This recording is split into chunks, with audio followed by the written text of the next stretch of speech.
Shalom, selamat pagi Bapak Ibu, keluargaku yang diberkati Tuhan Yesus Kristus. Firman Tuhan pagi ini saya ambil dari kitab Ayub pasal 27 ayatnya yang ke-8. Demikian firman Allah.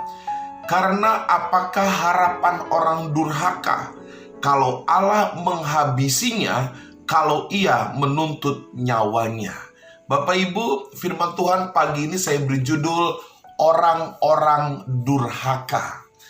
Keluargaku yang diberkati Tuhan Yesus Kristus, kembali firman Tuhan pagi ini agak sedikit keras bagi kita, tetapi saya yakin ini menjadi rambu-rambu bagi kita, bagaimana kita hidup seperti yang Tuhan mau. Saudara, saya mengatakan dunia hari-hari ini semakin dipenuhi dengan orang-orang yang durhaka. Terserah Bapak Ibu setuju atau tidak, istilah-istilah ini seringkali melekat kepada seseorang. Tidak hanya kepada anak, tetapi kepada istri atau suami yang memiliki sifat dan perbuatan yang tidak baik, yang bertentangan dengan firman Allah, yang merugikan orang lain. Maka kita mengenal istilah ada anak durhaka, ibu durhaka, bahkan ayah durhaka. Bapak Ibu keluargaku, orang durhaka itu seperti apa? Ya, ini sebuah pertanyaan yang sederhana. Orang durhaka itu seperti apa? Padahal kalau kita sadari saudara, mungkin kita sebagai ayah, mungkin kita sebagai seorang ibu, sebagai orang tua, kita juga ada di kategori orang-orang yang durhaka. Nah, pagi ini kita akan belajar dari pernyataan Ayub, kitab Ayub pasal 27, di mana firman Allah dengan tegas bahwa apakah ada harapan bagi orang durhaka kalau Allah menghabisinya, kalau ia menuntut nyawanya? Jelas tidak ada kehidupan, ada murka Allah bagi setiap orang-orang yang hidup di dalam kedurhakaan. Nah, pagi ini kita akan belajar siapa atau bagaimana kategori orang-orang yang hidup di dalam kedurhakaan. Yang pertama saudara, saya menulis orang yang durhaka adalah orang yang tidak tahu berterima kasih, bahkan cenderung berkhianat terhadap orang yang pernah menolongnya. Bapak Ibu keluargaku, Alkitab sudah menubuatkan bahwa pada hari-hari terakhir manusia akan mencintai dirinya sendiri, menjadi orang-orang yang tidak tahu berterima kasih, dan seterusnya. Ini adalah sebuah nubuatan yang akan terjadi, dan betul sudah terjadi. Banyak orang-orang tidak tahu berterima kasih, bahkan cenderung berkhianat.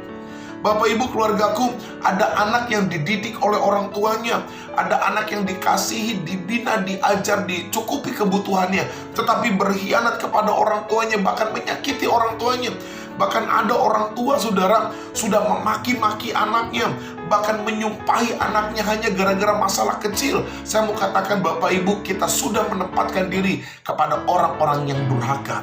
Yang pertama, mari belajar tahu berterima kasih dan jangan pernah berkhianat. Tetaplah setia kepada Allahmu, tetaplah setia dalam keluargamu, maka engkau adalah orang-orang yang diberkati Tuhan. Yang kedua, siapakah orang durhaka itu? Orang durhaka adalah orang yang tidak dapat dipercaya. Bapak Ibu keluargaku, orang yang tidak dapat dipercaya adalah orang-orang yang berlaku curang dalam segala hal. Dia berlaku curang ingin mendapatkan keuntungan bagi dirinya sendiri. Dia tidak peduli dengan orang lain. Dia tidak peduli dengan keluarga.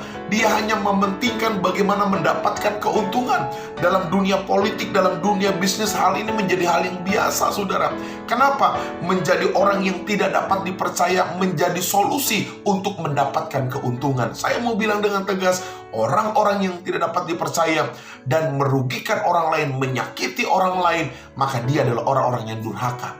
Yang ketiga saudara, orang yang tidak dapat memegang janjinya. Saudara, banyak orang mengucapkan janji-janji yang hebat, bahkan janji dalam pernikahan. Tetapi ketika kesulitan datang, tetapi ketika sesuatu terjadi dalam dirinya, dia dengan mudah mengingkari janjinya, mungkin demi mendapatkan keuntungan, demi mendapatkan kesenangan pribadi. Bapak Ibu keluargaku, orang-orang yang durhaka adalah orang-orang yang tidak dapat menepati janji. Kebohongan demi kebohongan, dusta demi dusta dia ucapkan. Bahkan dengan tegas dia berani mengingkari janji, termasuk mengingkari janji firman Allah. Bapak Ibu, yang keempat, orang yang durhaka adalah orang yang tidak takut akan Tuhan. Wow, ini hal yang biasa mungkin kita dengar, takut akan Tuhan. Orang yang durhaka dia tidak takut akan Tuhan.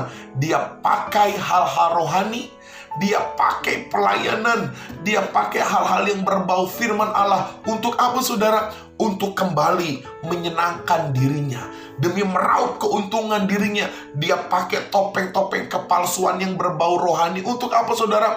Untuk mendapatkan sesuatu yang memenuhi kebutuhan dagingnya. Hati-hati, orang-orang yang durhaka adalah orang-orang yang tidak takut akan Tuhan. Layanilah dia dengan sungguh. Layanilah dia raja di atas segala raja. Lakukanlah yang terbaik bagi Allah, maka Allah akan memberkati kehidupanmu. Selamat pagi keluargaku. Jadilah orang-orang setia, bukan orang-orang yang durhaka. Shalom.